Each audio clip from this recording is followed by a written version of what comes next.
Morning, morning, everyone. Everybody can hear me okay, yes? Just give me a thumbs up or just type yes in the chat if you can hear me.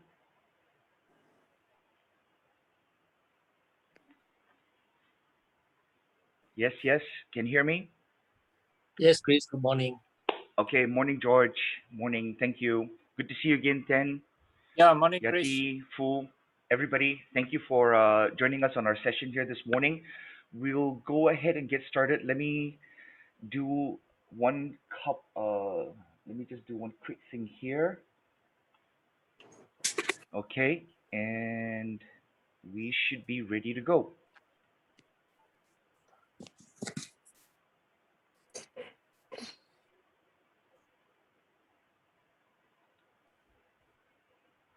And everybody can see the screen, yes? The title slide? Okay, good. So we are going to be talking about, a very interesting, vital topic today, lead generation and effective follow-up to increase your sales results and your success rate. All right. So we started recording, and everybody will receive a recording of this session within 24 hours. If you do not receive if you do not receive the email from me with the recording, please send me an email. Please send me a WhatsApp, and I'll get it resent to you. But also check your junk and your spam folder as well. All right. Now, I'd like to make a few promises. I do respect your time and effort in being here with us this morning. And my first promise is I will not waste your time. I promise to share relevant, valuable, and timely information. And you don't need to believe everything I say. You don't need to think to yourself, I like and trust Chris. I will back up everything that I share with you. All right. Now, the sessions that I run, they are not a pitch fest, and there's no hard selling, and there's no getting you to buy anything at an unreasonable or inflated price.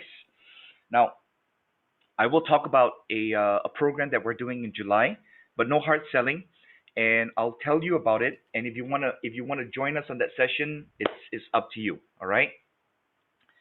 And I'd like to ask you a favor. You'll probably have questions along the way. You can type it in the chat, or you can write it down, and you can ask me at the end of our session during the Q&A. Okay.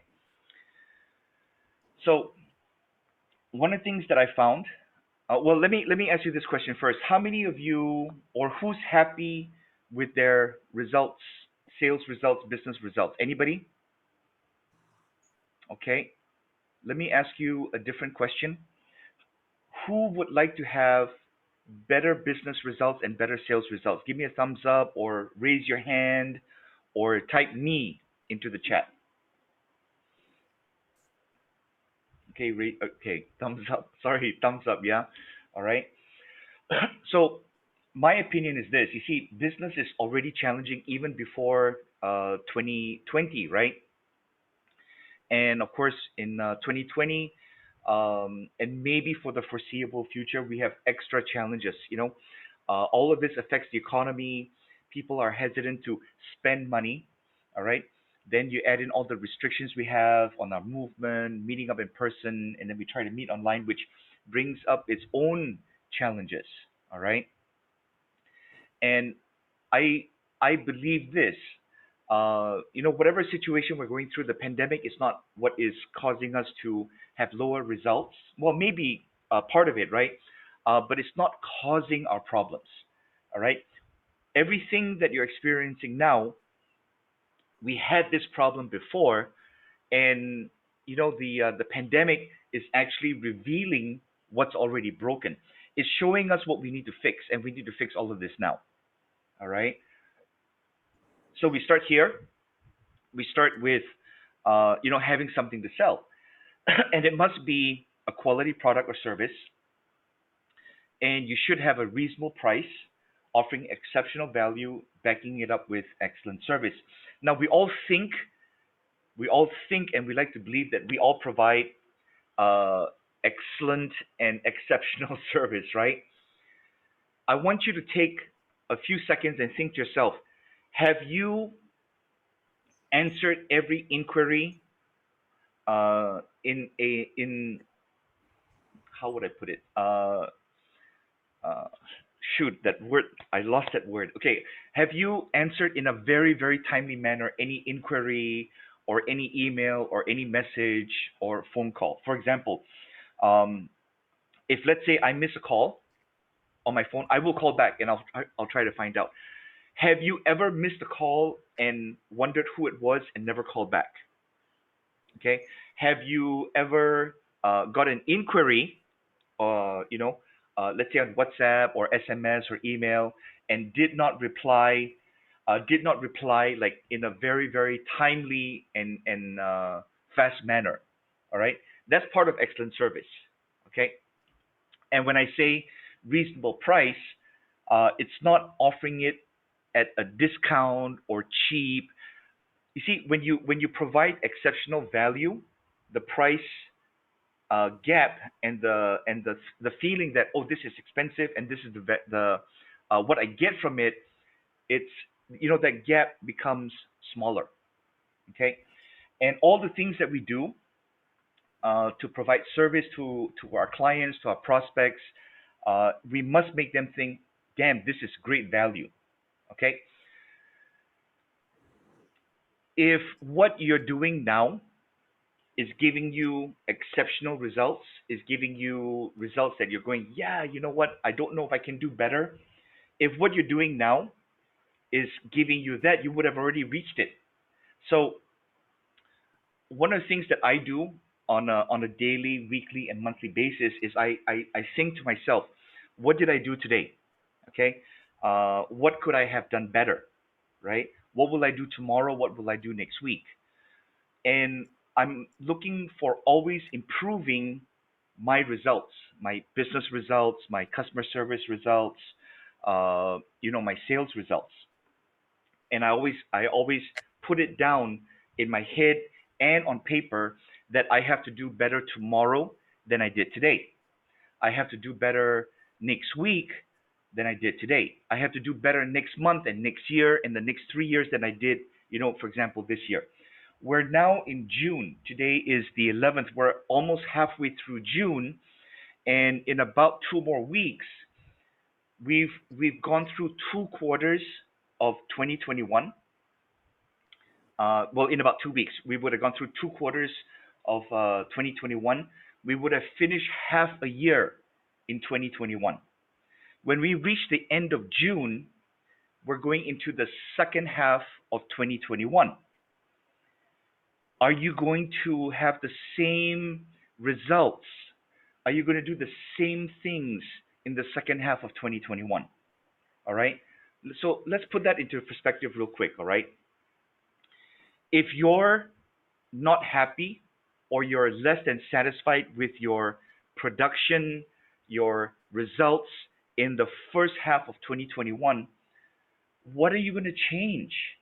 What are you going to adjust? What are the different things that you need to do a lot better in the second half of 2021? All right. The first thing that I want to share with you is you have to identify the activities that give you the greatest results. Okay.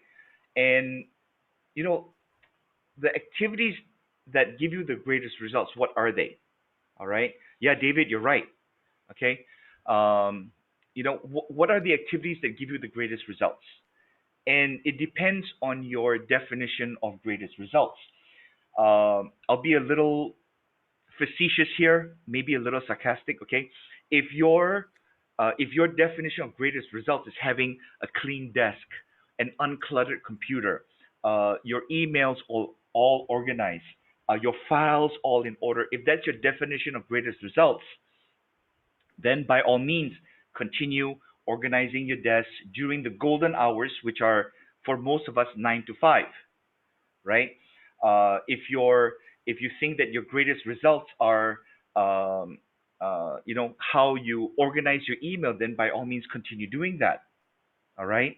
However, if your definition of greatest results is your sales income, your sales results, your business activities, the number of clients that you generate, then you need to figure out what are those activities that you need to do every single day, and do those activities with constant and consistent action.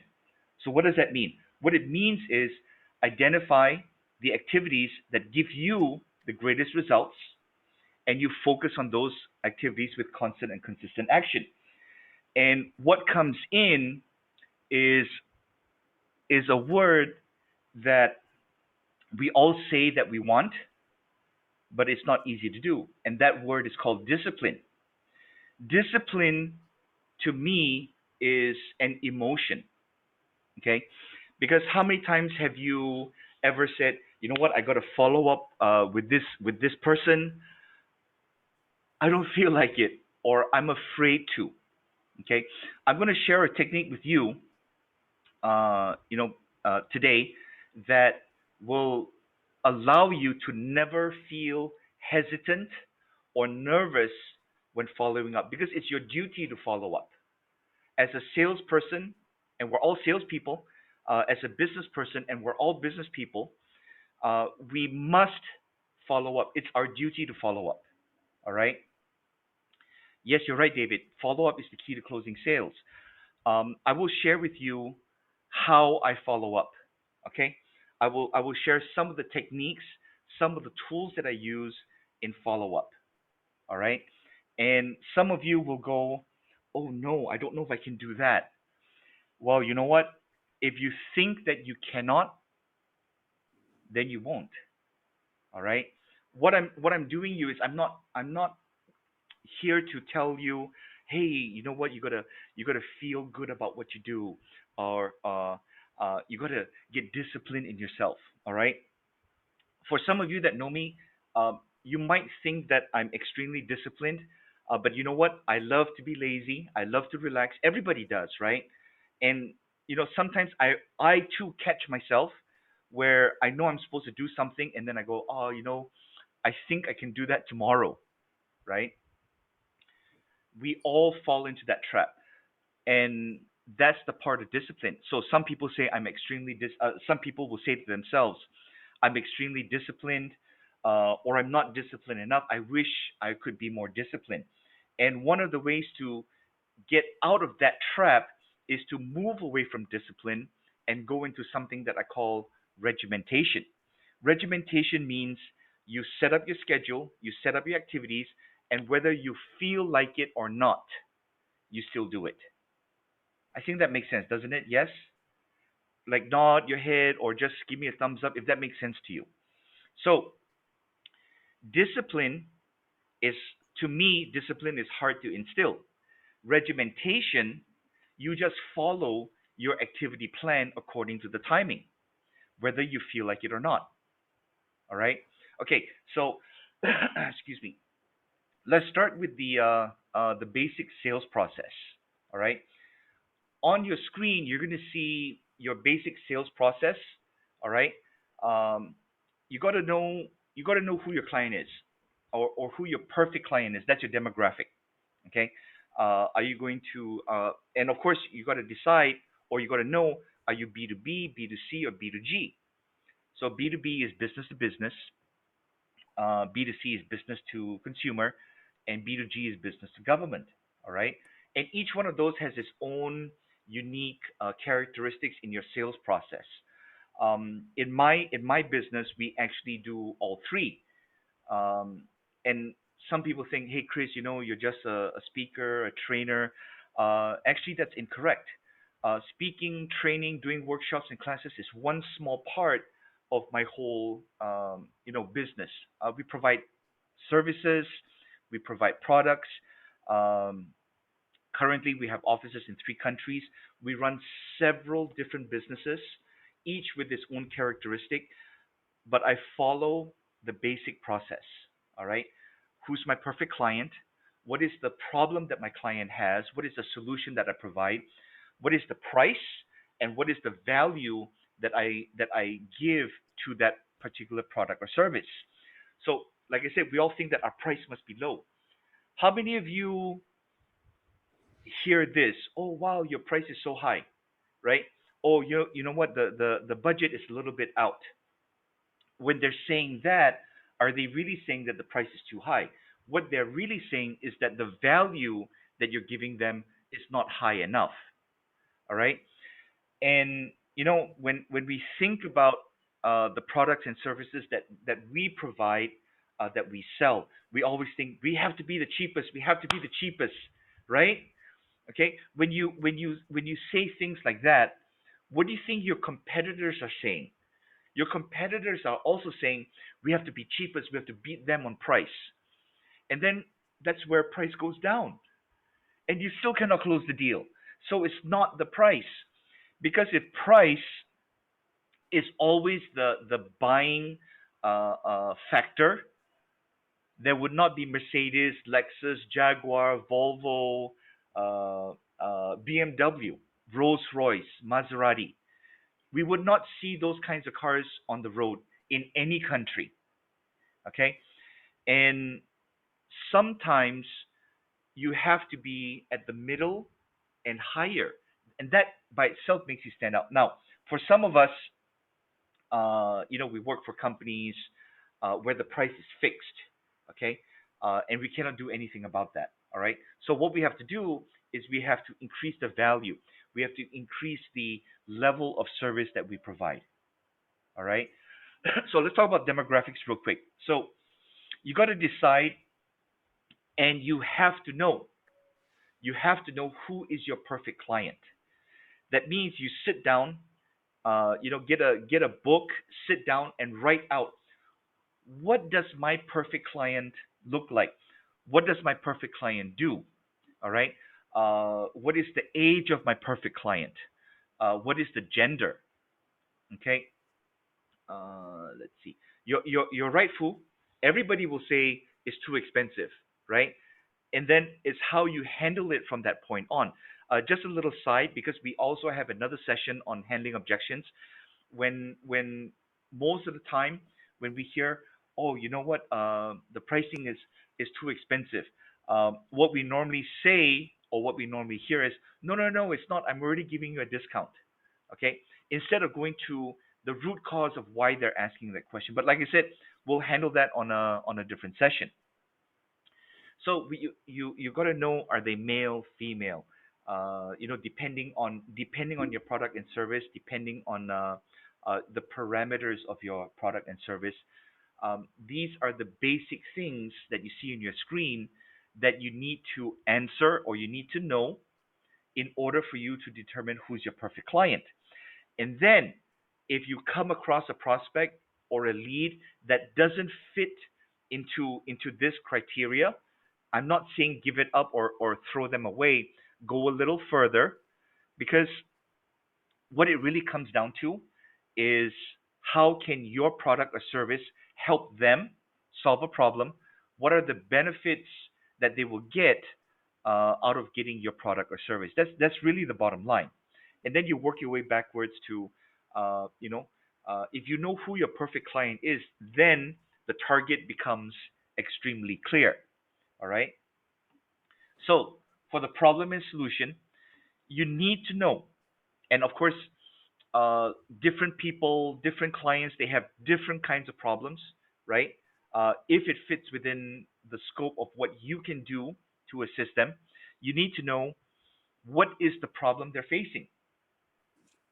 I would bet, because I've talked to uh, um, you know so many, all right, tens of thousands of sales professionals, uh, business owners, marketing professionals over the last 20 years, and they cannot articulate, they cannot state what is the problem this particular client is facing, and what is the solution within the scope of my products and services that I can help them solve the problem. So what you need to do is not, hey, you know what, my product is so good, it has this, it has this, it has this. All right. I'll give you an example. Uh, when we talk to sales teams, all right, we tell management, we say, we need to find out what motivates your sales team. not so that we can go in and motivate them, right? Uh, Dorothy, I'll answer that question. I'll answer that question, okay? And when you say service provider, I'll want you to explain what you mean by service provider during the Q&A. So just remind me of that question when we get to the Q&A part. Let's see, where was I? Uh, ah, okay. So hold on, yeah, I lost my train of thought. Okay. So we say things like, hey, you know what? My product is good for this, and we list out everything. And as a consumer, as a customer, when a salesperson or a business approaches me, I want to know, uh, how can your product or service solve my problem, right? And not everything that you say will appeal to me. Not everything you say will appeal to your prospect, and you got to know what is the problem they're facing. Are they facing, a lack of security, a lack of comfort? Do they need to save more time? Do they need to protect their family? Do they need a bigger house, or do they need, if let's say you're in real estate, do they need more bathrooms? If you're a training provider, what is the problem that that particular department is facing? You need to know the problems that your prospect and your clients are facing, and you need to understand those problems extremely well, and then you need to articulate, you need to tell them these are the benefits that you will get, and this is exactly how I'm going to solve your problem. If you In the emails that I sent to you with the recordings, I have a series of 5 or 6 videos on YouTube. There's 2 or 3 videos in that list that I sent to you that you should take a look at, okay? Because it covers, it covers in 3, 5, 7 minutes, right? Each of those videos, it covers the things that you need to do. Okay, it's not enough to say, hey, you know what? This is the problem you have, and uh, my product, my service is going to solve your problem. It's not enough to do that. You need to go a little deeper into finding out, um, how do they perceive their problem. Are they willing to pay to fix the problem?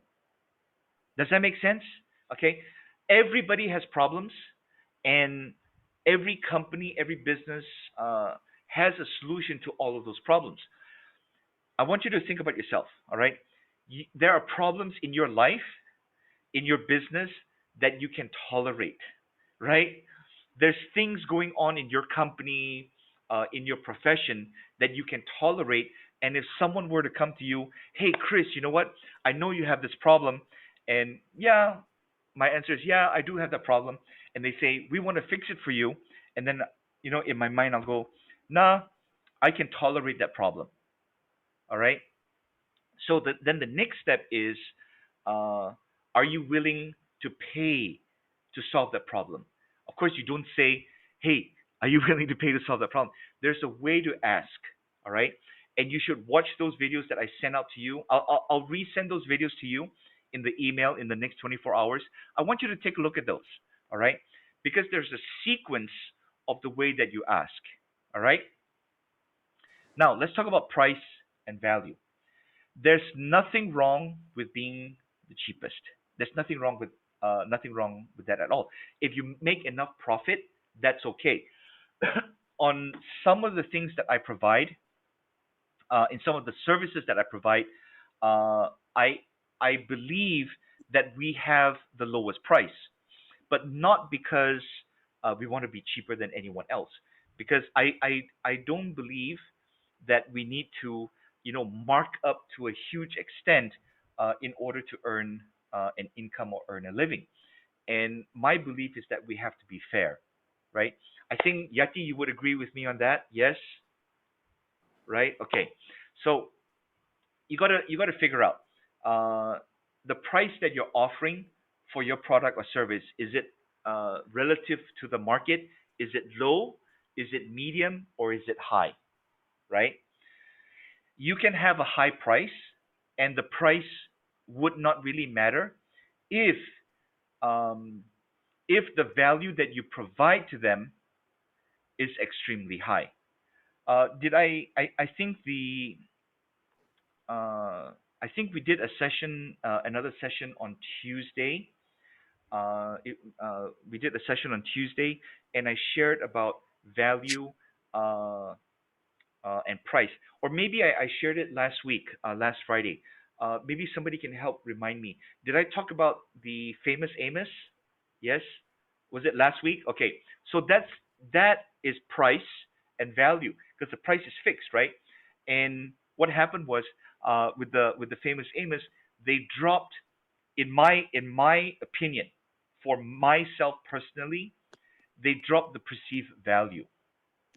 Okay, and when we do things like that, we don't realize it, um, but it makes the customer go, this may be the last time that I buy from you, which is exactly no problem. Then I sent out the recording.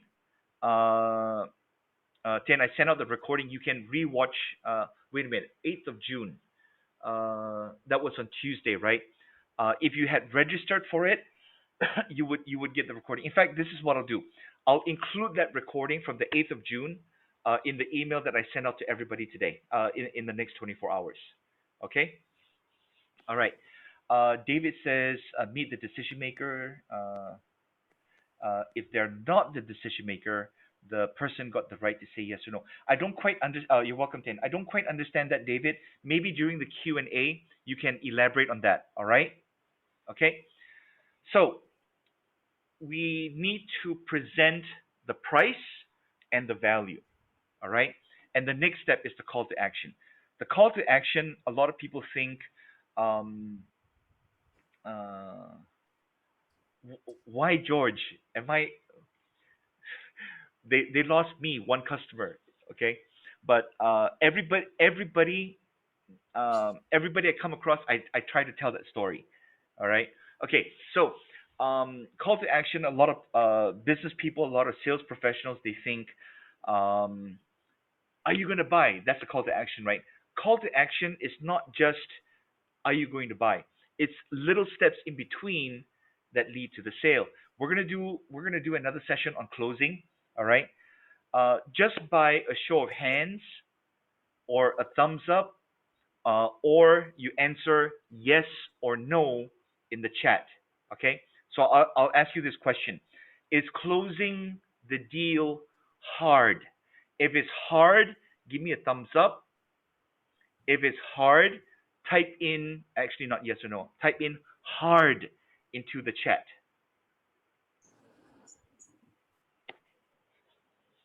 Okay. Anybody else? Easy, hard, hard. Okay. So here's my opinion. Closing is hard. It's extremely hard if you don't do the steps in the beginning.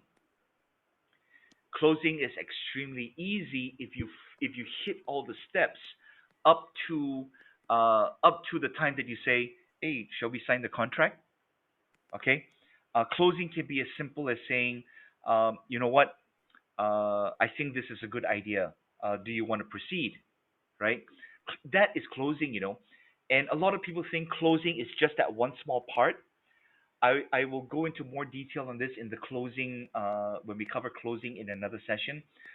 Closing is not just this part where you say, "Do you want to buy?" Then you said a very interesting thing. You're just giving evidence to what I'm saying. All right. Closing is one small part.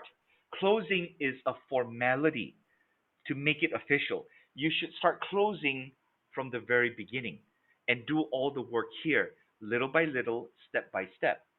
Okay. So if I'll address this very quickly for you, Tane.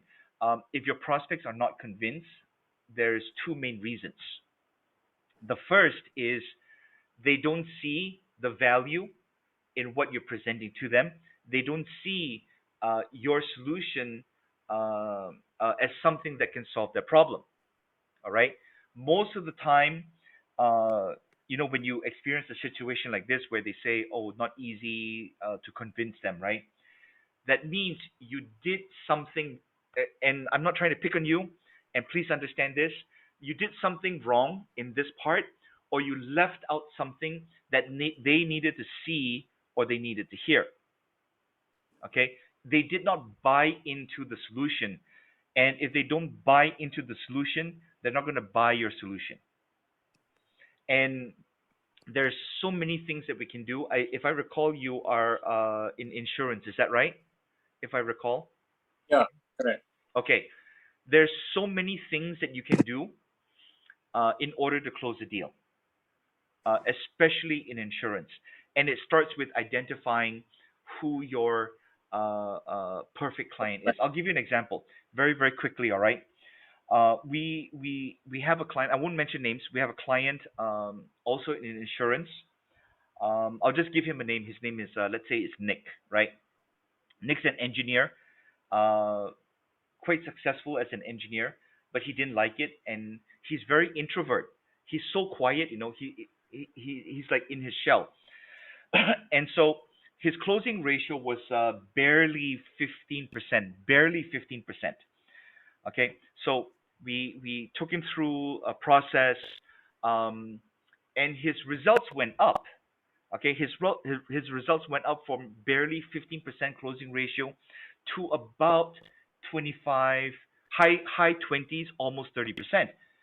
And then after a couple months, he said, "Hey, my closing ratio, yeah, it almost doubled, but it's only like 30, barely 30%."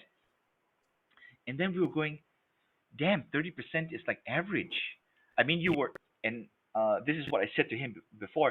It's like your 15% results. That was pathetic. All right, but we doubled your closing ratio, and we brought you to 30%. But it really should be higher. And then so we took a look at his what do you call it, at his statistics, because record keeping is very, very important, right? So we took a look. Let me do this. Okay. So we took a look at his statistics, and what we found is that all of his deals, yeah, yes, it was like 25 to 30%. But when we went a little further and we looked at all of his clients, yeah, the clients that were engineers, the clients that were engineers, his closing ratio was higher than 60%. It was real high. It was 60, almost 70%. And then what we found is that the way that he was talking really resonated with other engineers. Okay, so we retooled everything for him, and and yes, he still got leads that were non-engineers, and if he felt that he didn't really want to handle them, he passed it on to somebody else. But he focused mostly on engineers, accountants, that kind of thinking, right? And his closing ratio on all of those was roughly about 60% plus minus. So uh, I think that kind of makes sense, right? So what does your prospect or client do need to do in order to enter your sales process? The very first thing they need to do is they need to qualify. You need to qualify them, and most basic qualifications to buy from you are um, can they afford it? Are they the decision maker? Those are the two basic things. But what are we afraid to ask? We're afraid to ask, are you the decision maker? And we're afraid to ask, do you have the money to buy this? We're afraid to ask those questions. And because we're afraid to ask those questions, we waste so much time. Okay? We might waste an hour, we might waste days, we might waste weeks, we might waste months of effort and following up. And then when we say, "Hey, do you want to buy?" And then they go, "Oh, actually, I need to get permission from my boss. Oh, actually, we don't have the budget for it." And but you put in all this time. Why don't you ask those questions at the beginning, so that if they don't have the money now, you can address it. If they're not the decision maker, you can address it. Of course, do not ask, "Are you the decision maker?" That's highly insulting, right? Do not ask, "Hey, Can you afford this? Do not ask those questions. There's ways to ask that. Okay, I actually covered that in the premium training that we're doing in July. But I'll share a little bit about that with you later on. Okay, I want to share this with you now. Most of us. Okay, let me ask you this question. How many of you keep track of your leads and prospects just by a show of hands, or just say me in the chat?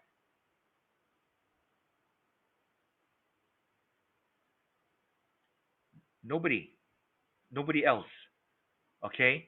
You must keep track of your incoming leads and your prospects. Okay? George will fine tune that statement. Um, you should already have that solution in the beginning. What we need to do is we need to find what is their pain point. What are they hurting, and what is the pleasure that they want to get? All right. Okay, good.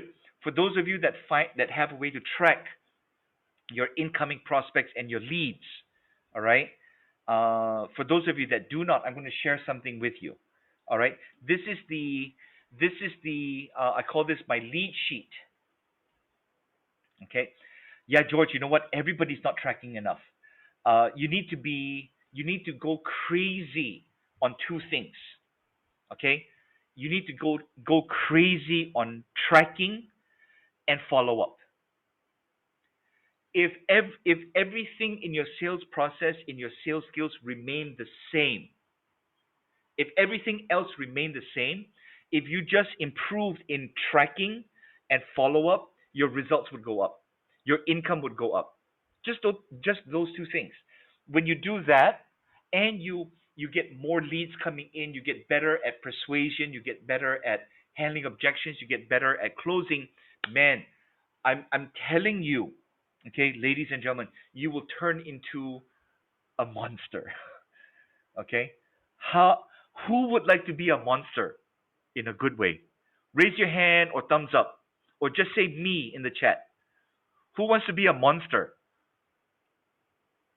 Fool, you don't want to be a monster? Raise your hand. Come on. You see, I knew I would catch that smile if we said that fool could be a monster. Okay? So if you see on your screen, I use two things, two platforms. I'm going to explain it right now. Okay, then. Um, I use two ways to keep track. All right. Since I prefer to use pen and paper. I'm the kind of person that likes to use pen and paper. Okay, but I do use two methods of tracking. Okay, you want to be a big monster, David? Yes. Okay, I use a digital platform, actually a cloud platform, and I use paper. I prefer to use paper. Okay, but I still use the app or the platform. It's called a CRM, right? CRM means customer relationship manager. A fancy name for lead tracking. Okay, I use two formats. One is paper. The paper format that I use is what you see on your screen. It's paper front and back. All right. On the left side of your screen, you see the front. On the back side, I'm sorry, on the right side of your screen, you see the back part of the sheet. And these are the questions. Now I have different lead sheets for different products. All right, and some of them I combine them into one. All right. So tracking. This is what tracking is, Ten. Okay. I keep track of everybody that I talk to on a sheet like this. All right. It'll have all their information. The reason that I have all this information there is so that I don't need to remember. Okay. Before I make the call, I will pull it out and I'll review it because these are my notes. All right. And then I also use a CRM. There's so many CRMs that you can use. You can use complex and difficult to learn, in my opinion, things like Salesforce. Rather expensive as well. I use I've probably tested maybe 15 plus minus 15 kinds of CRM platforms over the last 10 plus years. All right, and I settled on one that suits me. Okay, if you're looking for a CRM that you can use on your computer, it's very. I would advise you to do that if you're not right now. If you're always out of your office, on the road, going for meetings, right? Then you need something that is an online cloud that is in your phone. That way you can access it in your phone, because you don't want to be carrying around a bunch of paper everywhere, right? If you have only a paper format. So for me, I use the paper format and the cloud. All right. I'll tell you right now that there is a very decent, very effective CRM system that you can use for free. Okay. I'll tell you what it is, and then I'll spell it. In fact, I'll put it in the chat. Okay. It's called HubSpot CRM. So that's in the chat right now. What you do is you just do a Google search for HubSpot CRM, and you'll find it, and you click on it, and you set up an account there, and it's free, and it's more than enough if you're starting out trying to learn CRM. Okay. Now I put everything on paper, and then in the evenings or every 2 days I will transfer it into my online CRM. Okay. The thing with the online CRM is it gives you reminders. It puts things in your calendar. All right. So it reminds you to make a call. It reminds you to do things. When I say this, right, some people will tell me, "Oh, Chris, I already use Google Calendar." If you're using only Google Calendar, it's not enough. All right. And I'll leave it at that. It's not. I'm telling you, Google Calendar is not enough. Okay. Okay. So on the left side of the screen, in the top half, you will see that customer information. These are the questions that I ask, and I need these questions to be answered. Okay. Um, Hold on 1 second. Yeah. Uh, let's see.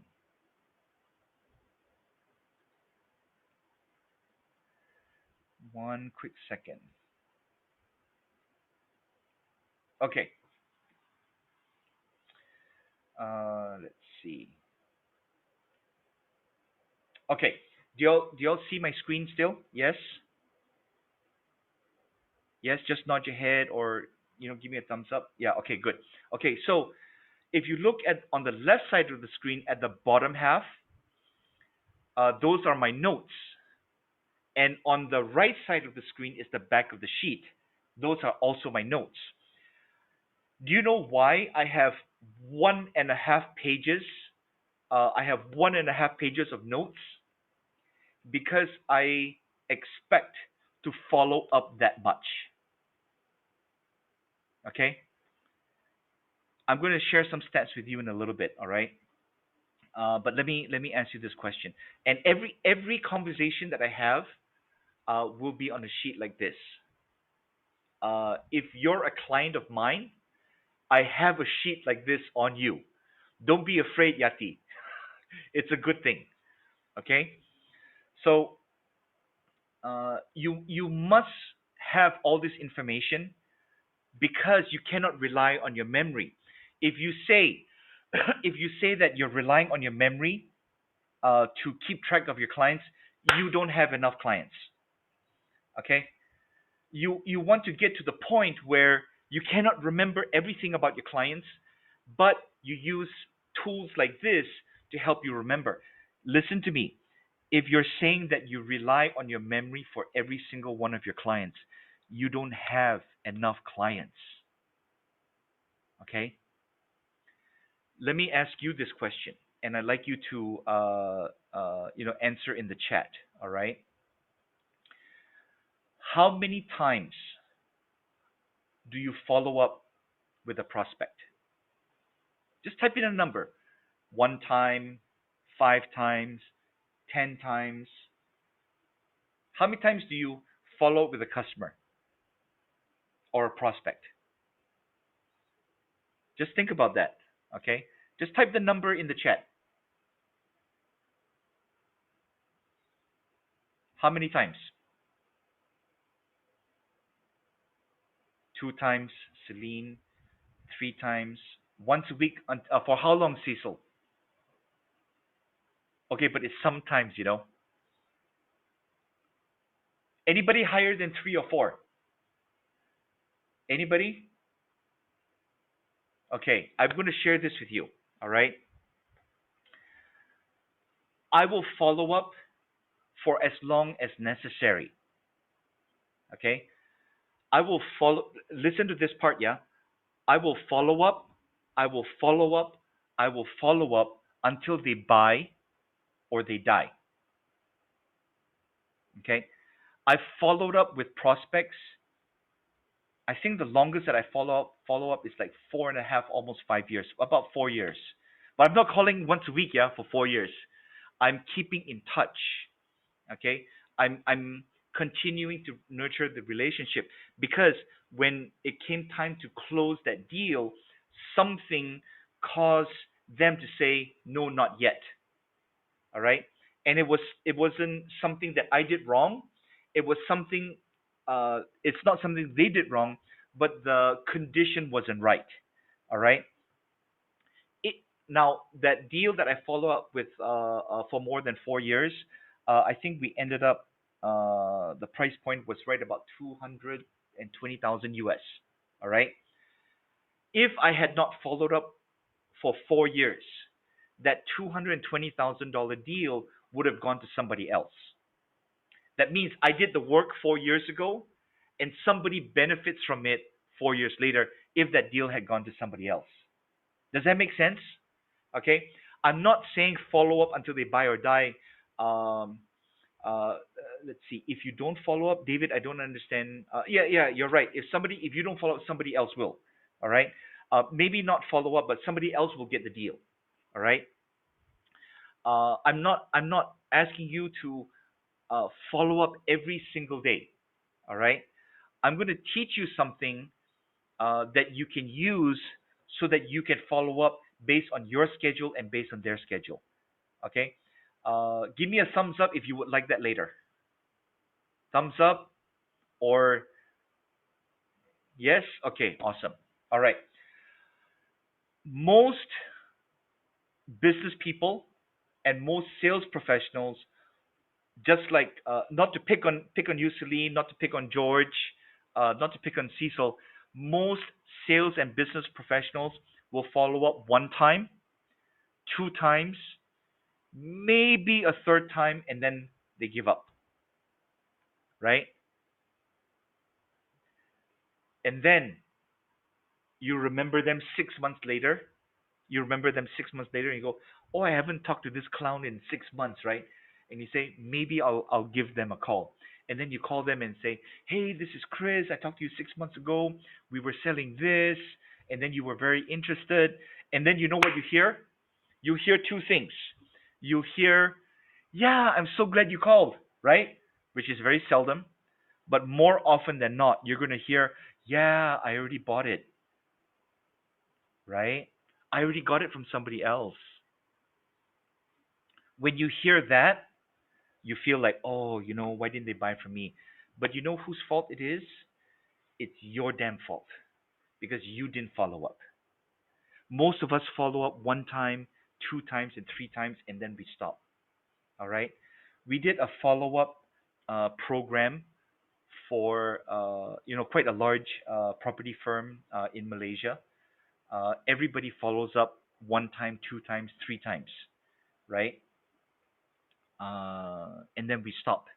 What we did was we created a 70, a 70, a 70-day follow-up plan according to the schedule and according to the activities that they need to do in order to close the deal or to get them to make a decision. Because closing a deal is really asking them to make a decision if they're going to buy from you or if they're not, right? Okay. I'll send, you can take a screenshot of this, but I have a better suggestion.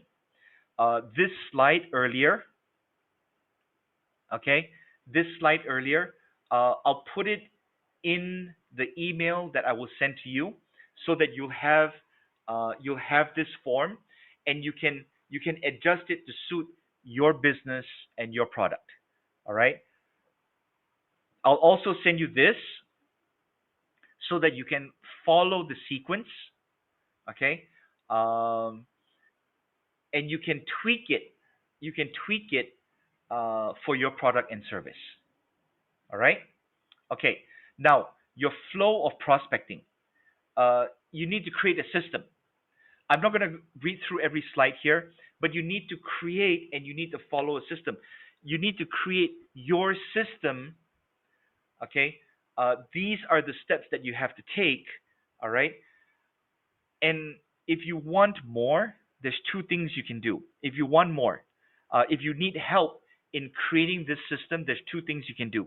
You can attend the session that we have in July, or you can have a conversation with me and say, Chris, I need to create a prospecting, a sales, and a follow-up system. Okay. And ladies and gentlemen, I am telling you right now, you must have a system.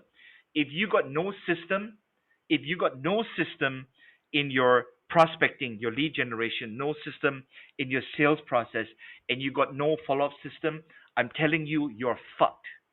Okay? I'm telling you, you're screwed. And you wonder why you're not getting better results. It's because you do not have a system. Okay? Now, in order to get to a sale, you need to have these things. I learned this when I started my sales career almost 30 years ago. Okay.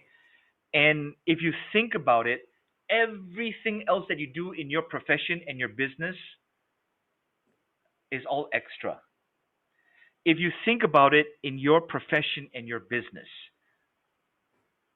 generate leads, generate qualified, interested leads that are qualified to buy from you, set appointments with them. And appointment can be immediate, or it can be face to face, or it can be phone. um, I'm extremely used to doing phone appointments because when I was in the US, we didn't just sell into, our area that we could drive to and meet them, within a 20, 30 minute driving distance. I've driven as far as 6 hours away for an appointment. I've gotten on a plane and flew 2 or 3 hours for an appointment. Okay. So generate your leads that are qualified, interested, and can afford to buy from you. The next step is set the appointment. During the appointment, it could be during the appointment or a future appointment where you do the presentation. The presentation is where you present your offer, you do your fact finding, you ask your questions, okay? You find out if they're the decision maker, and actually you should find that out before then, but confirm that they're the decision maker. Find out if they want to solve the problem. Everybody wants to solve the problem that they have, isn't it? But not everybody will pay to solve the problem, right? In your presentation, right? You also have to handle objections. You have to trial close. Then I'll send everything in Microsoft Word so you can adjust it. Okay, and then the follow up. You must do these four things. If you do nothing else in your business and just do these four things, you will be successful. One of the problems, yeah, is that we forgot that these are the activities that give us the greatest results. Okay? We have forgotten that these four activities are the activities that give us the greatest results. I want you to ask yourself this question. Do not answer in the chat. Do not answer by speaking out loud, all right? When is the last time? When is the last time that you did these four things consistently every single day? If your answer is, oh, I did it last week, I would say, damn, you should be doing it every day. If you tell me, I cannot remember, My answer would be, damn, you should be doing it every day. If you're telling me that you're doing it every day, my answer is, damn, you should be doing it better every day. Ladies and gentlemen, these are the four things that you need to do every single day. And this is where the discipline and the regimentation comes in. All right. Now, let's go into a tool that you must have. All right. This tool is called Scripts. In fact, let me unshare the screen for a quick second so that I can see all of you properly. Now, let me ask all of you a question. Okay. Uh, just by a show of hands, or type me, in the chat. How many of you use Scripts? Who uses Scripts? Okay, let me change the Sometimes. question. Sometimes. Okay, okay. Somebody said sometimes. Okay. Yeah. Uh, Me. who is me? Somebody said me. Is it Tin. David? Tin. 10. Okay. Okay. Let me change the question. Who does not use Scripts? Raise your hand or type me in the chat. Does not use Scripts.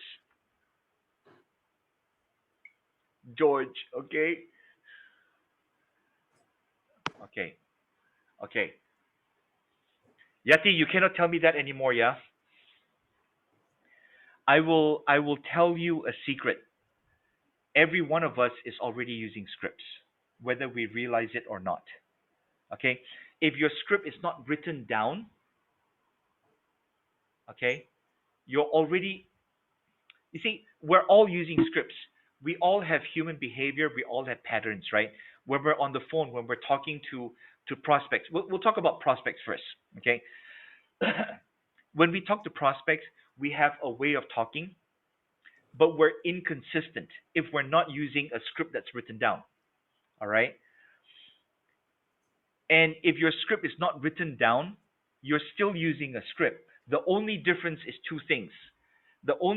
Three things. The only difference is your script is not written down. Your script is, uh, your script sucks, okay? And you're inconsistent. I'll give you an example. We all have heard, hey, your price is too high, correct? Yes? Just nod your head if it's yes, your price is too high. Have you ever answered that objection and you answered it and the prospect said, you know what? That makes sense. I'm gonna buy.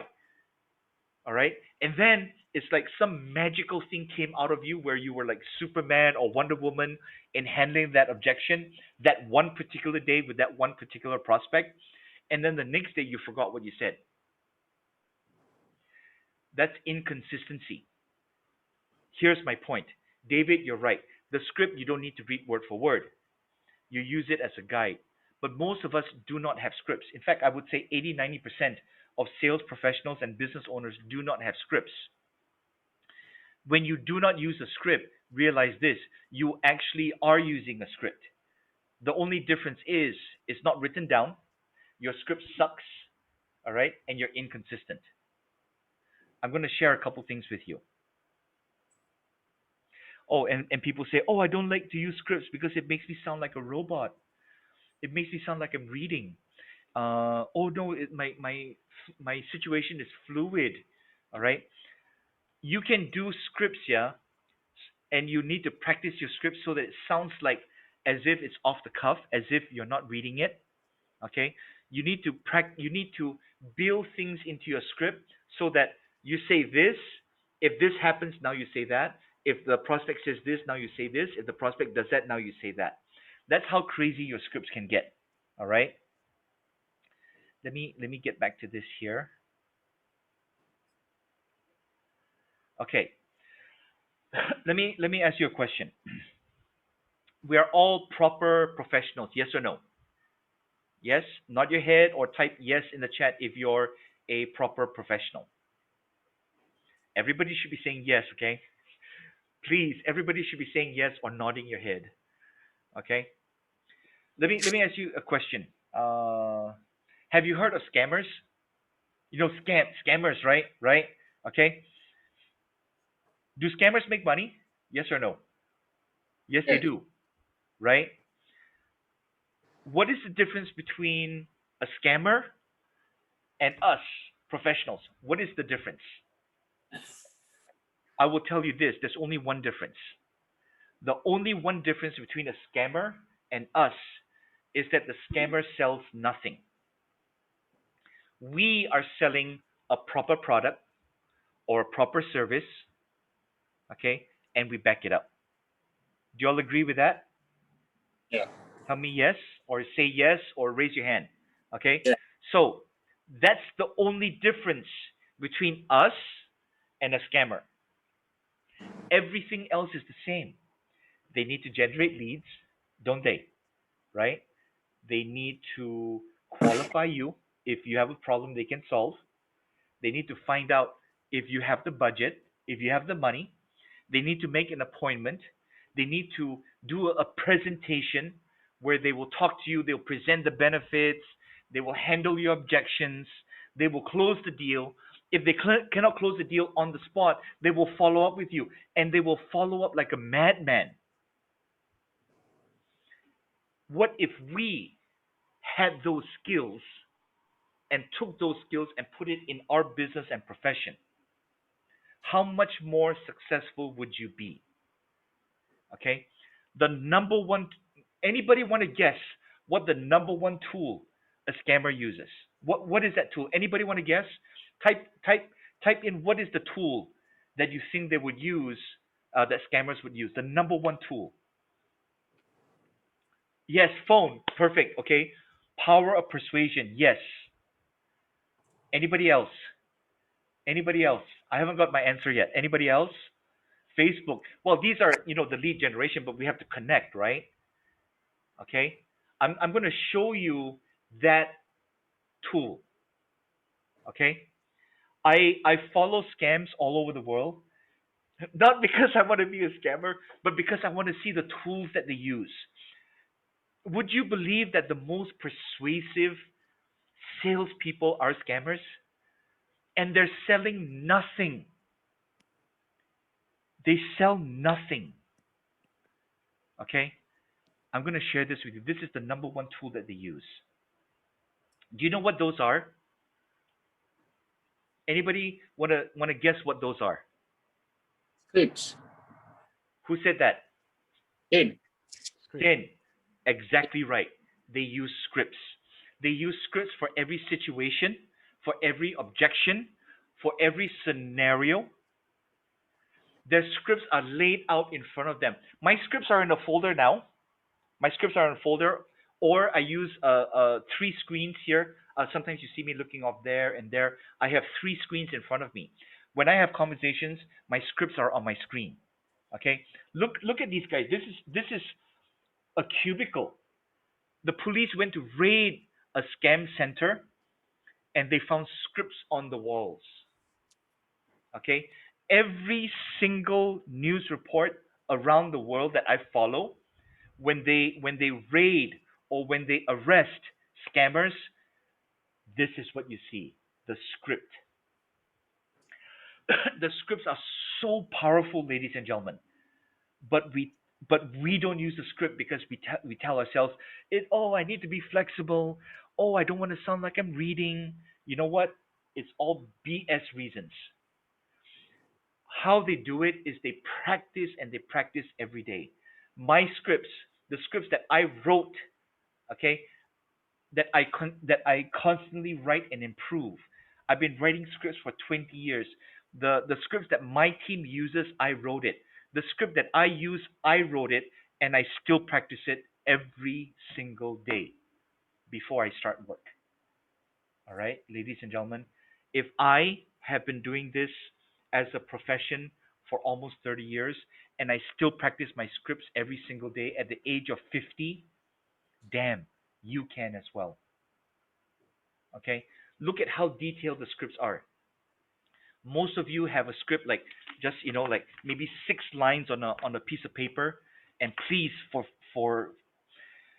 For your sake, do not put your scripts on a single sheet of paper. Put it in a folder. Next session, I'll show you my scripts. All right. Put it in a folder in plastic sheets because paper gets worn out. Put it in plastic sheets so that you can flip to it. Put it on your computer screen so that you can read from it. All right, and practice it every single day. I cannot stress how important scripts are. So what are the scripts that you need? You need scripts for cold calling, for your second call, for objections, questions that you need to ask to qualify, questions that you need to ask. Are you the decision maker? How many ways are there to ask if you're the decision maker? Most of us only know one way. Are you the guy that decides? There are 25 ways to ask somebody, are you the guy that writes the check? Okay. The first meeting. Do y'all answer WhatsApp? Do y'all answer Messenger? Do y'all answer SMS? Do you know how y'all answer? Y'all answer whatever is in your head, yes, no, and then you start doing things, right? What you do is you have a script for your messenger, you have a script for an incoming call. Okay, companies there's a company in the Philippines that hire us to write and develop their incoming call script. How do we answer the phone? How do you answer the phone? If you call me, if you call me, this is how I answer the phone. Hey, this is Chris. How can I help you? That's how I answer the phone. How do you all answer the phone? Ask yourself. I call professionals and they go, what they say is, hello, who's this? What is that? Okay? You must have scripts for all these things. All right? I will cover scripts in the session that we're doing in July. All right? I'll tell you about it in a bit. Okay? Now, do not do not depend on one client, one deal, one meeting. Because if you depend on one client, one deal, one meeting, you're doomed for failure. You must have what I call an abundance of prospects and clients. Have you been in a situation where you were hoping for this deal, you're hoping for this deal, and the deal didn't close, and you go, damn, you feel so disappointed, you feel depressed, don't you? The reason you feel that is because you were hoping on that one deal. I never hope on one deal. Okay. I have conversations every single day. All right. My goal is to close a deal every single day. Most days I hit that goal. All right. But people do reject me as well. People do say no to me as well. And it does feel there is pain, right? Because we're all human beings. But you know what? I have somebody else I can call. I have somebody else I can present to. All right. And even though I feel sad that I got rejected, I feel okay because I have more people to talk to. The reason you feel depressed is that you were hoping for this one deal for the whole month and your whole month is screwed. Okay? You must have people to talk to every single day. You must have people to follow up with every single day. Okay. I'm going to run through the next few slides. This is what I'm going to do. All right. I'm going to run through the next few slides.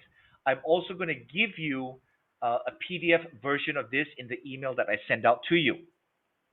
Okay. The art of cold calling is lost. Okay. People say, oh, cold calling is dead. The people that say cold calling is dead have no idea. Oh, how come that came out? Okay, hold on. The people that say cold calling is dead have no idea what they're doing. Okay. We'll cover cold calling in another session. But what I'm going to do is I'm going to run through a sample cold call script. I'll just run through it so you can take a glance at it. And I will send you out a PDF of this so that you can model it for yourself. All right. Huh. Is that the whiteboard? Hold on. Let me stop share real quick and bring it back because that line is rather distracting. Okay. So I'll run through this, but I'll send you a PDF of it. Okay, and I won't read the slides. You just take a look at it. And it's quicker if you read it than I say it out. All right, and just know that everything has a step, everything has a sequence, and the questions that you need to ask and you need to satisfy yourself on if this is the right prospect for you is actually answered in this script. I will tell you that I've used this particular script over a dozen countries. It's been translated into four different languages, and we've been using it for over 20 years, even as recent as this week. Okay.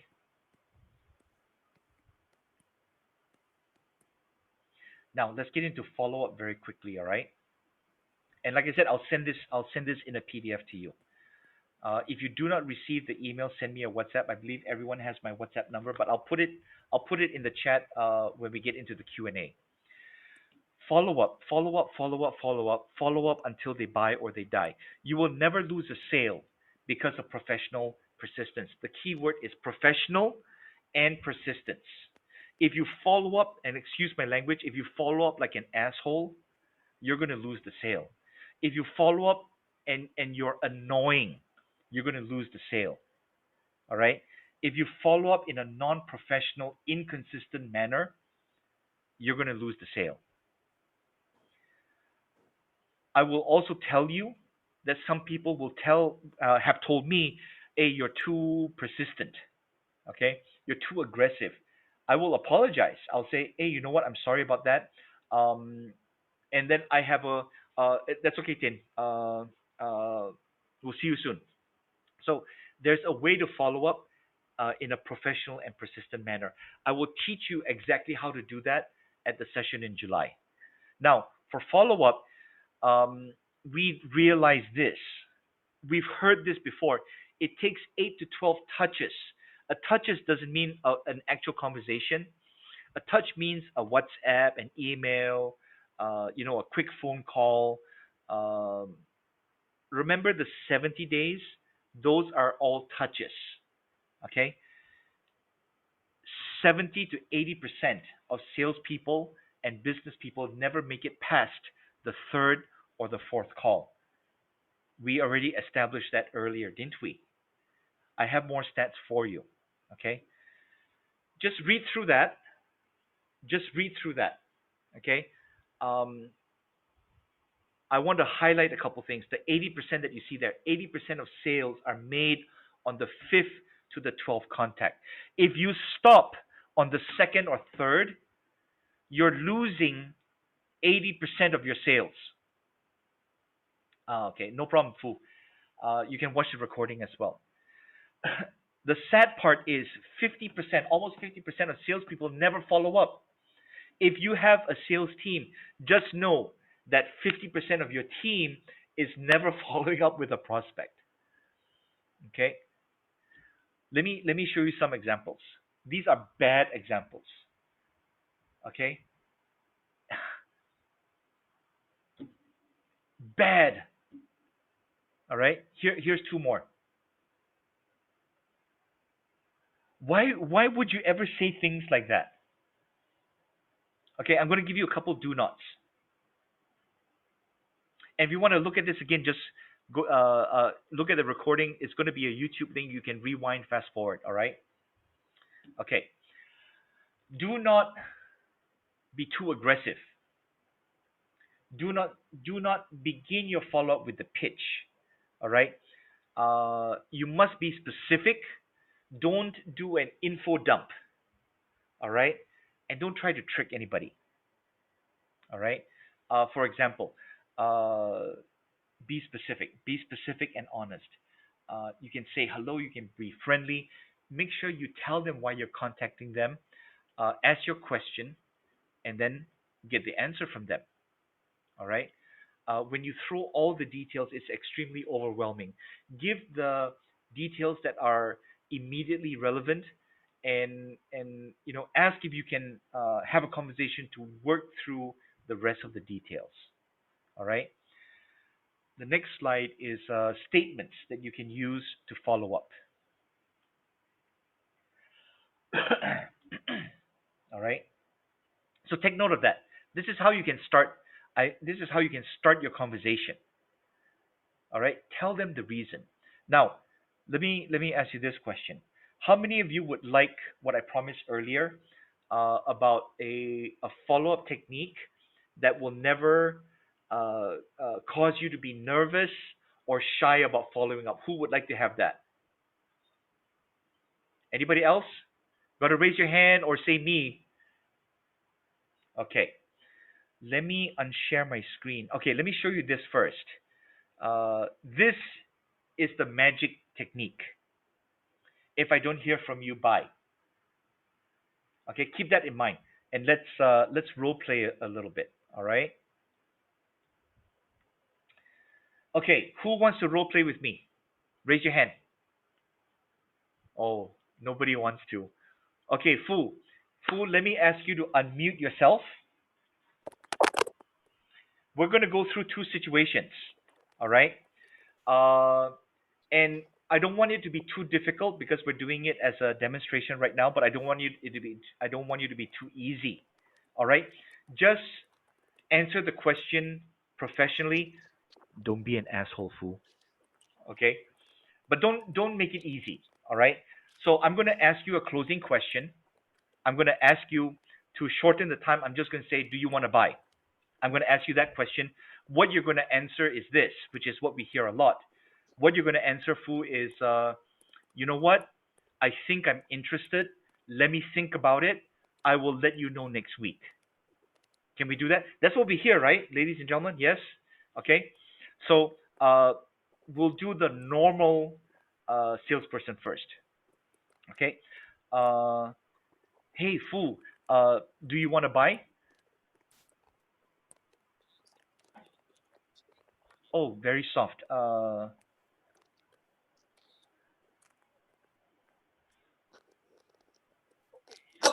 Sounds interesting, and I'll think about it And let me know next week. by next week. I'm not No, no, sure. you're supposed to. No, no, no, you're supposed to say, and I will let you know next week. I'll let Okay.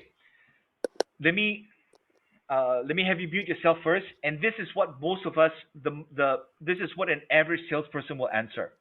The average salesperson will answer, "All right, I'll wait to hear from you next week." Right? And then next week comes, and then you go, "Hey, Fu said he was going to call me next week. Is it going to be Monday? Is it going to be Tuesday?" And then Wednesday, it's like, "He never called yet. Should I call?" No, he said he will call me. And then another thing, what happens then is that it goes into next week and next week and next week, and then we never follow up. Okay? Can I get another volunteer? We're gonna do the professional situation. Who wants to volunteer? Rebecca, you look so interested to volunteer. Do you? Cecil, how about you? You don't need to put your video on, just the voice. How's that? Cecil, did I pronounce your name right? Cecil? Hi, hi, Chris. Good morning. Hi. Morning. Did I pronounce your name right? It's Cecil. Cecil. Okay. So Thank you. I'm going to ask you the same question, and I just want you to answer me. Uh, don't give a hard time because we're demonstrating the technique, but don't be too easy also. All right. So I'm going to ask you the same question. You will answer me. Yes, I think I'm interested, but I need to think about it. I will let you know next week. All right. Okay. Okay. And for the sake of time, I will just say, hey, Cecil. Is that correct, Cecil? Yes, yes, Chris. Okay. So Cecil, do you want to buy? Yes. Wow, that was easy. No, Cecil, you're supposed to say, I think I'm interested. Let me think about it. I will let you know next week. Okay? Okay, okay. Sorry, sorry. Okay. So Cecil, do you want to buy? Let me think about it. I will let you Probably know. next. I will let you know next week. Okay. Let me have you mute because I'm going to take over. All right? So when we hear that, we acknowledge it. Hey, you know what? I understand that most of our best clients they had to think about it before they bought, In fact, the more that you think about it, the more you're going to buy from me. Uh, you said that you would get back to me next week, right? Do you know which day you would get back to me next week? And let's say they say Tuesday. Oh, I think I can know by Tuesday. Then what you say is, hey, no problem. I'll wait to hear from you on Tuesday. Do you think you would call me on the morning or afternoon? If they say morning time, no problem. I'll make sure I make myself available to take your call. But let me say this. If I don't hear from you by 1 p.m., I'll give you a call at 1:30. Is that okay? You see, then what happens is you don't need to wait for them to call you. In fact, you should never wait for a client or a prospect to call you. Let them tell you, I will call you on Tuesday morning. Ain't no problem. I'll wait for you on Tuesday morning. If I don't hear from you by 1 p.m., if I don't hear from you by 1 p.m., I'll give you a call at 1:30. Is that okay? You can ignore everything else and put in your notes, call this guy at 1:30 p.m. on Tuesday. Does that make sense? Let's see. Dorothy, I don't understand your question. Maybe you ask that during our Q&A. All right. Okay. So that technique removes hesitation, removes nervousness, and it gives you the authority to call them at 1:30, even if you never heard from them. And if they call you on Tuesday morning, you got the deal. Does that make sense, ladies and gentlemen? When you use this technique, yeah, you never have to wait for them to call you. You never have to wait and hope that they come and buy from you. You are proactive and you're the professional. Does that make sense? Yes? Okay. So let's get back to let's see. And that is the power of if I don't hear from you by whenever. I will tell you this also. This technique is so powerful. I've used it every single time. I'm sorry. I use it every single time with every single prospect that I talk to. If they tell me, oh, try me tomorrow morning. I'll call you sometime next week. Okay, great. If I don't hear from you by Wednesday, I'll give you a call on Wednesday afternoon. Is that okay? If I don't hear from you by 10 o'clock tomorrow morning, I'll give you a call at 10:30. Is that okay? And then how you start the conversation is like, hey, you know what? I promised to call you at 1:30. I'm giving you a call, so can we have a conversation? And that's how you use. That's how you use. That technique. Okay. Uh, there's many things that we can do, Fu, by your statement. Um, Sometimes people just want to think about it, and we do have to go one step or two steps or one or two questions to go into a little bit more of a deep dive. Um, but most of the time, when someone says they want to think about it, they have a slight resistance, and we want to push it a little bit, and then we want to pull back. Does that make sense? Okay. So my final thoughts for techniques and strategies, right? Make everything count, ladies and gentlemen. Whatever age you are, whatever age that you are, no matter how successful or how much more successful that you want to be, give yourself no choice but to succeed. Okay? Every single day counts. Every phone call counts. Every email that you send counts. Every message that you send counts. Please don't waste time. We depend too much on ourselves. Our families depend too much on us. Okay? We have to succeed. All right? We have we have three more sessions of this free weekly series. Uh, you know, I'll send the link out. If you have not registered for the remaining three, please make sure you go ahead and do that. All right. I'll talk about this slide says February, but it's not February. It's actually July. I have a special sales mastery and excellence webinar training in July. It's 3 half days.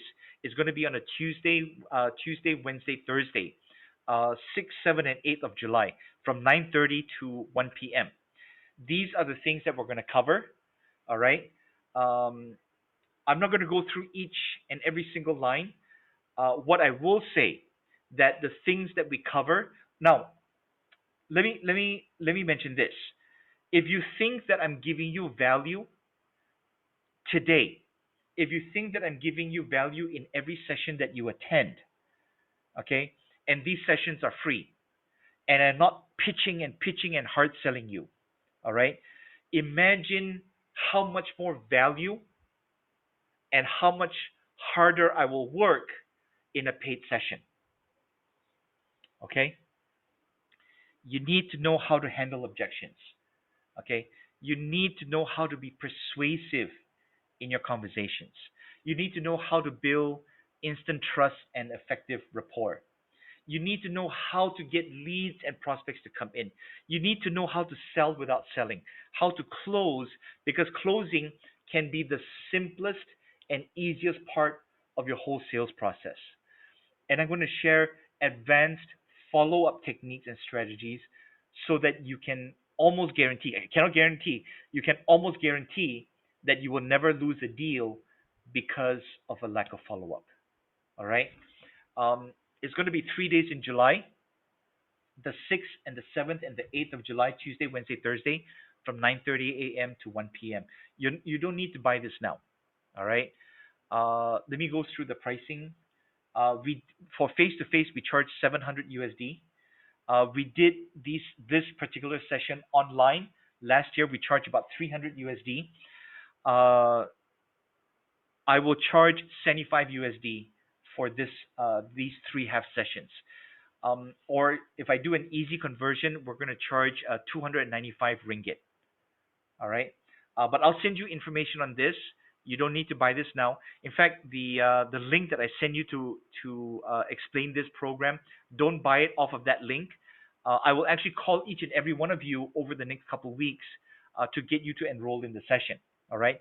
See, if you buy it from this link here, it's going to cost you about 320 ringgit or thereabouts. In pesos, the conversion, we'll do the conversion. Um, but don't buy it off that link. Just take a look at the topics and the explanation. And over the next few weeks, I will have a conversation with you on getting you to enroll in this special training that we have in July. All right. So with that, we come to the Q&A portion today, and let me unshare the screen and get in front of you. And Hi, Chris. let's see. I know I had some questions that I asked to defer until the end, right? So what are those questions? I think Yeah, hi, Chris. yes, David, go ahead. All right. Hello, Chris, and everyone. Okay. Just now I type it in the The chat. chat box We lost you is for a something second. is like okay because the person that we're meeting, okay, if the person that we are speaking to in the sales discussions is not a decision maker, then it's no point to go on because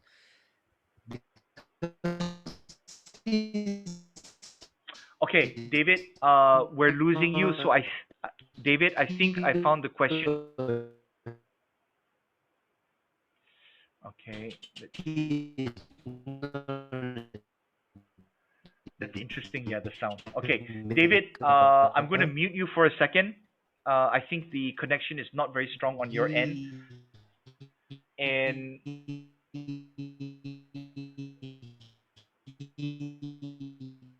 okay, uh, I don't know what to do, ladies and gentlemen. Okay, so I think his question is, if the person we're meeting is not the decision maker, then the no, person got the then right to it's say like we are yes or going no.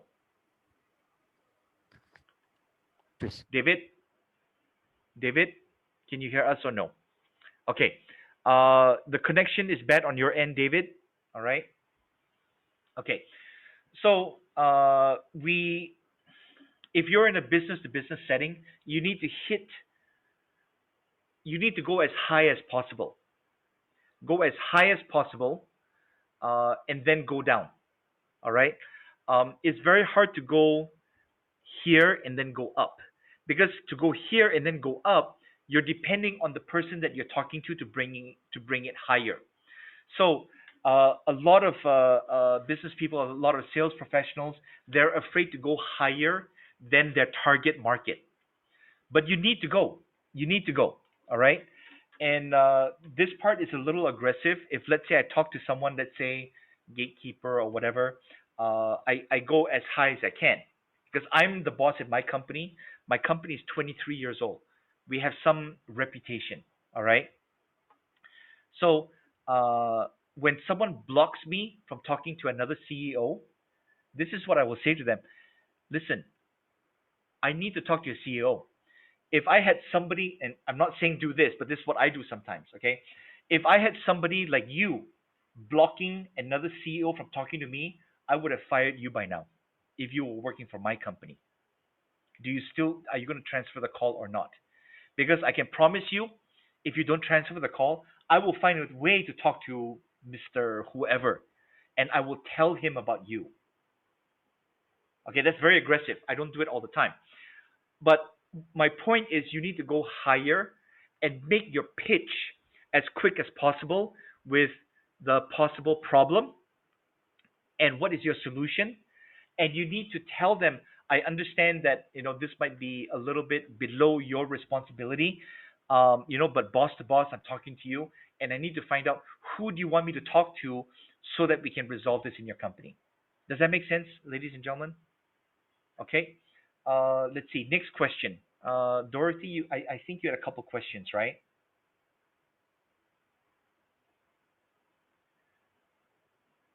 Or Fu, you had a question where it said,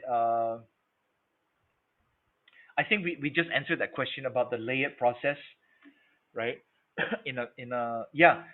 In corporate, normally the selling process, the sales process is a little longer, and there are things that we can do to accelerate it, which I actually cover in the July training. Let's see. Okay. What else? Who else do we have? Uh, I think Dorothy had a question in the beginning, isn't it? I cannot seem to find it right now. Hi, Mr. Chris. Hi, Dorothy. Yes, go ahead. Okay, I got two questions. The Okay. first one is Two for the price of one. Go ahead. okay. The first one is like we now our topic is like we are talking about like how we can extend our service or product, convincing or persuade someone to buy our product or Yep. service, right? But in the Right. same way, if let's say we need like a service provider, for example, like for my hotel, I need like a system, so I need to deal with like a service provider, how to to install the system. Or if let's say when but this is going to be a long term process, if let's say the service provider says like no, this is a fixed price, I don't negotiate, I don't compromise when every So time. you are the customer. Yeah, I'm the customer. So but they are the service provider. But when they use the word like I don't compromise, I don't negotiate with the price, so how can we react? But when you know already, okay, this system is good, you really need it, and you know Okay. that there are other service providers, but when Are there others? do yeah, they do, but then in terms of like when you look at the value, or maybe when you look at it, how comparable or compatible it is to use, so maybe Hmm. you want to choose this particular service Okay. provider. So let me fast forward a little bit. Are they the only choice, and nobody else comes close? Is that the situation? Uh, yeah, can say that. Okay. You're asking this question because they did that to you and you hate them for it, correct? Yes. Okay. There's a couple things that I will do. If I've come across that situation as well, and it really depends on how arrogant they are.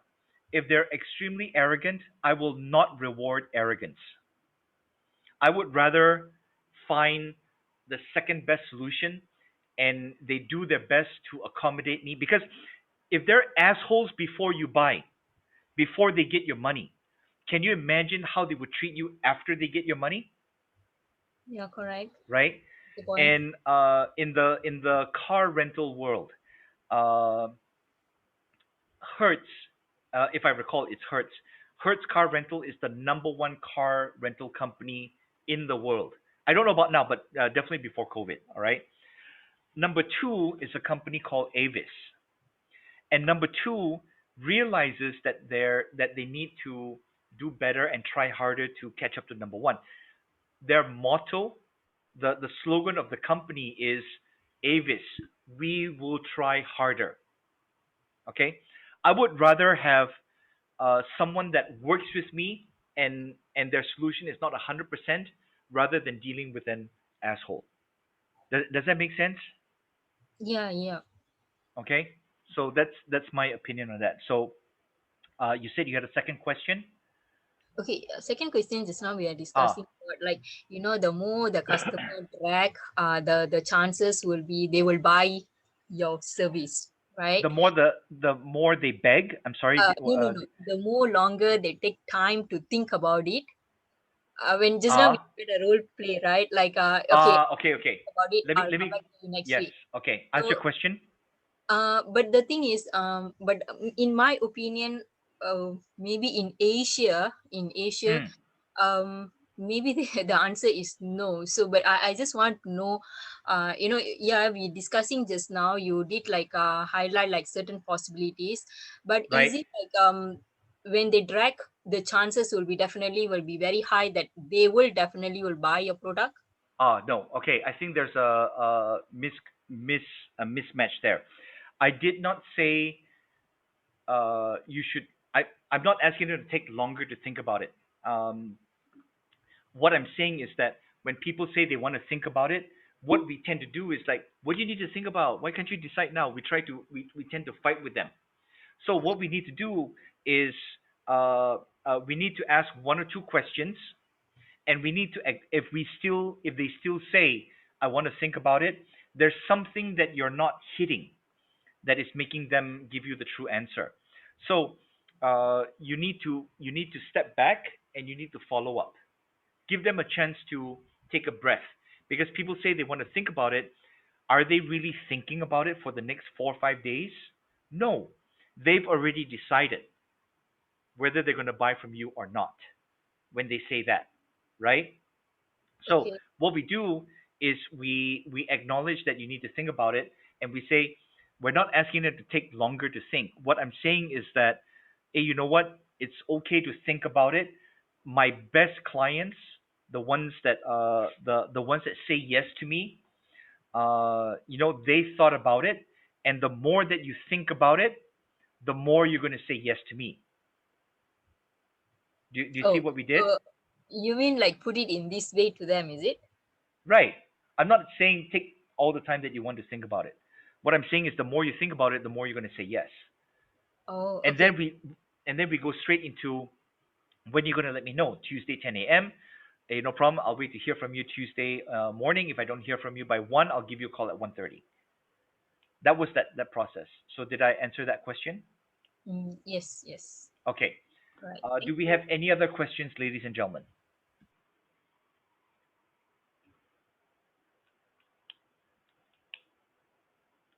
Okay. While you're thinking of questions, can we take a quick group picture? Everyone put your video on. Everybody put your video on. We'll take George. Which technique? Great technique. Is it the if I don't hear from you by right?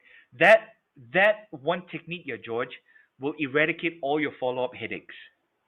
Any follow up headache, yeah, you can forget about it already just by using that one line. All right.